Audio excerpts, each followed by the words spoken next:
బంగ్లాదేశ్లో మరోమారు తీవ్ర ఉద్రిక్త పరిస్థితులు నెలకొన్నాయి. విద్యార్థి నాయకుడు ఉస్మాన్ హదీని చంపిన హంతకులు ఇండియాకు పారిపోయారని అనుమానిస్తున్నారు. అలాగే హిందూ మతానికి చెందిన వ్యక్తి బ్లాష్ఫెమీకి పాల్పడ్డాడని దారుణంగా కొట్టి చంపారన్న వార్తలు వచ్చాయి. అలాగే ఢాకాలో భారత రాయబార్య కార్యాలయం ముందు పెద్ద ఎత్తున నిరసన ప్రదర్శనలు జరిగాయి. మాజీ ప్రధానమంత్రి షేక్ హసీనా పార్టీకి చెందిన అవామీ లీగ్ నాయకుల ఆస్తులను ధ్వంసం చేస్తున్నారు. మొత్తానికి గత ఏడాది హసీనాను గద్దె దించడానికి ముందునాటి పరిస్థితులు తిరిగి పునరావృతం అవుతున్నాయి. మరోపక్క ఫిబ్రవరిలో బంగ్లాదేశ్లో ఎన్నికలు జరగనున్న క్రమంలో ఎన్నికల వాయిదాకు కుట్రలు జరుగుతున్నాయన్న వాదన కూడా వినిపిస్తోంది. బంగ్లాదేశ్లో జరుగుతున్న తాజా పరిణామాలపై మరింత సమాచారం ఇప్పుడు తెలుసుకుందాం.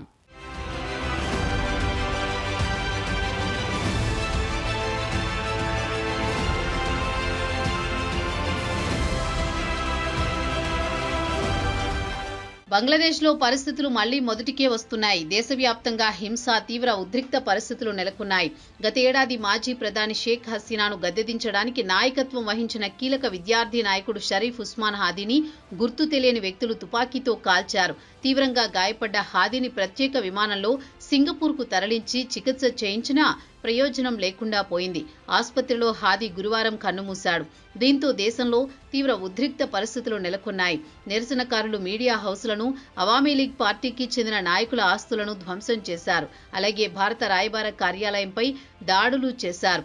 హాదీని చంపిన వారు ఇండియాకు పారిపోయారని విద్యార్థి నాయకులు ఆరోపిస్తున్నారు. అలాగే బ్లాష్ పేమీకి పాల్పడ్డాడని ఒక హిందూ వ్యక్తిని దారుణంగా కొట్టి చంపారన్న వార్తలొస్తున్నాయి. ప్రస్తుతం దేశంలో ఇండియాకు వ్యతిరేకంగా సెంటిమెంట్ విద్యార్థి నాయకులు రాజేశారు. దీంతో రాజధాని ఢాకాతో పాటు బంగ్లాదేశ్లోనూ ఇతర నగరాల్లో హింస చెలరేగింది.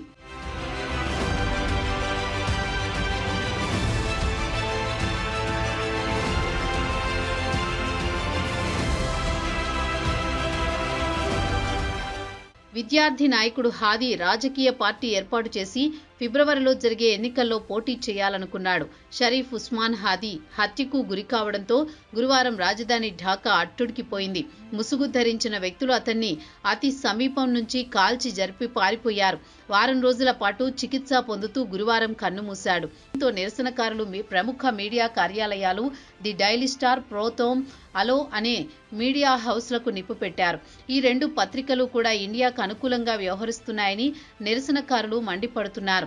అటు తర్వాత భారత రాయబార కార్యాలయం వరకు ప్రదర్శన నిర్వహించారు. దాడులు చేయడానికి ప్రయత్నిస్తే పోలీసులు అడ్డుకున్నారు. ఇక అవామీ లీగ్ పార్టీ నాయకుల ఆస్తులను ధ్వంసం చేశారు. ఇదిలా ఉండగా హిందూ కమ్యూనిటీకి చెందిన ఒక వ్యక్తిని బ్లాస్ ప్రేమికి పాల్పడుతున్నాడని చెప్పి గురువారం రాత్రి దారుణంగా కొట్టి చంపారని బీబీసీ బంగ్లా వెల్లడించింది.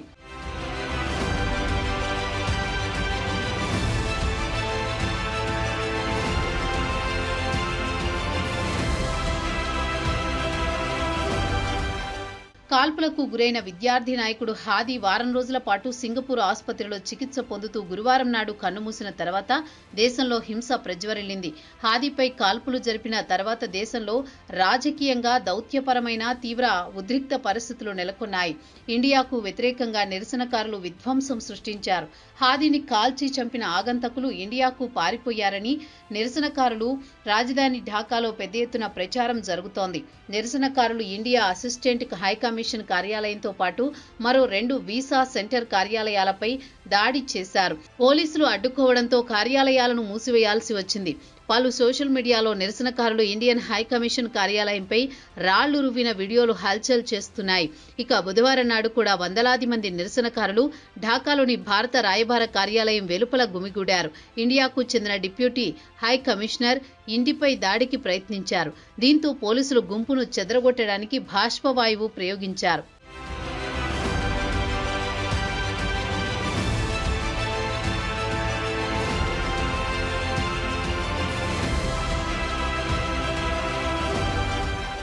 ఇదిలా ఉండగా నేషనల్ సిటిజన్ పార్టీ లేదా ఎన్సీపీ పేరుతో విద్యార్థి నాయకులు రాజకీయ పార్టీని ప్రారంభించారు. గత ఏడాది షేక్ హసీనాను గద్దెదించిన విద్యార్థులు కలిసి రాజకీయ పార్టీని ప్రారంభించి ఎన్నికల్లో పోటీ చేయాలనుకుంటున్నారు. వీరికి బంగ్లాదేశ్ తాత్కాలిక చీఫ్ యూనుస్ అండదండలు మాత్రం పుష్కలంగా ఉంటాయి.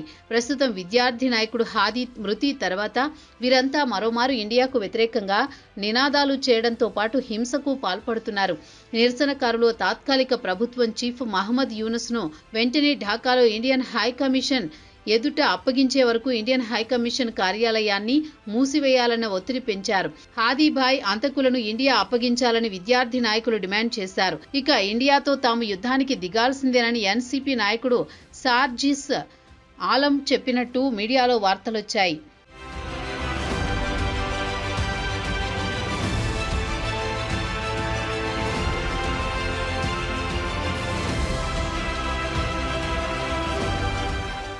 హాదీ మృతి తర్వాత నిరసనకారులు పూర్తిగా రెచ్చిపోయారు. బంగ్లాదేశ్ జాతిపిత మాజీ ప్రధాని షేక్ హసీనా తండ్రి ముజిబుర్ రెహమాన్ ఇంటిని పూర్తిగా ధ్వంసం చేశారు. గతంలో కూడా 2 సార్లు ఆయన ఇంటిని ధ్వంసం చేసిన నిరసనకారులు ఈసారి ధ్వంసం చేయడమే కాకుండా ఇంటికి నిప్పు పెట్టారు. అలాగే షేక్ హసీనాకు చెందిన అవామీ లీగ్ పార్టీ కార్యాలయానికి నిప్పు పెట్టారు. బంగ్లాదేశ్ తాత్కాలిక చీఫ్ యూనుస్ మాత్రం హాదీ మృతికి తీవ్ర సంతాపం తెలిపారు. హాదీ మృతి దేశానికి పూరించలేని నష్టమని ప్రకటించారు. గురువారం రాత్రి దేశ ప్రజలనుద్దేశించి ఆయన ప్రసంగించారు. ఒకరోజు జాతీయ సంతాప దినం ప్రకటిస్తూ ఉత్తర్వులు జారీ చేశారు.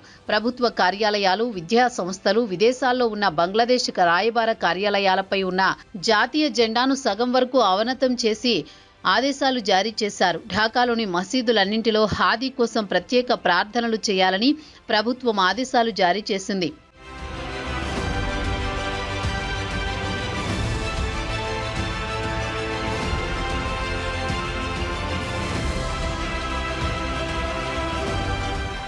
ఇక హాదీ విషయానికే వస్తే ఆయన విద్యార్థి నాయకుడు. గత ఏడాది జూలైలో హసీనా ప్రభుత్వాన్ని గద్దెదించడంలో కీలక పాత్ర పోషించాడు.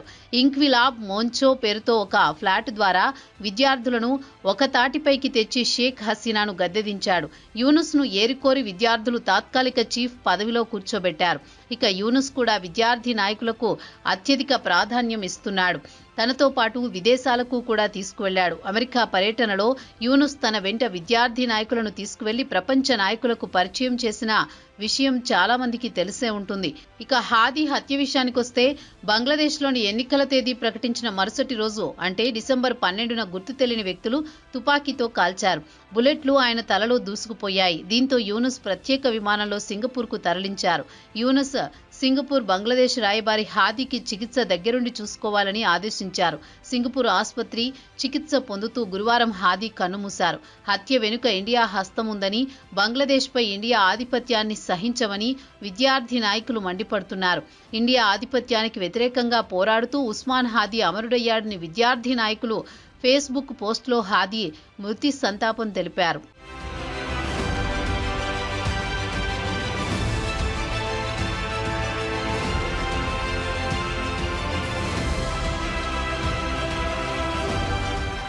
హాదీ మరణ వార్త తర్వాత బంగ్లాదేశ్లో గురువారం మొత్తం హింస చెలరేగింది.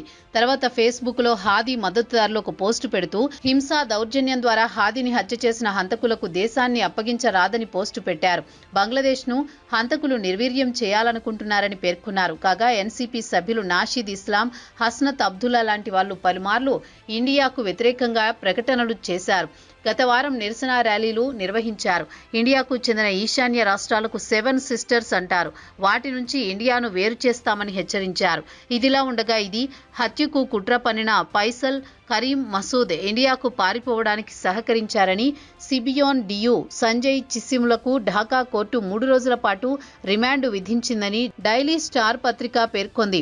కాగా హాదీ హత్యకు సంబంధించి పోలీసులు 20 మందిని అరెస్ట్ చేసింది. తాజా పరిణామాల నేపథ్యంలో యూనుస్ మళ్లీ ఎన్నికల తేదీని వాయిదా వేస్తారా లేదా అనేది వేచి చూడాలని రాజకీయ పరిశీలకులు అభిప్రాయపడుతున్నారు.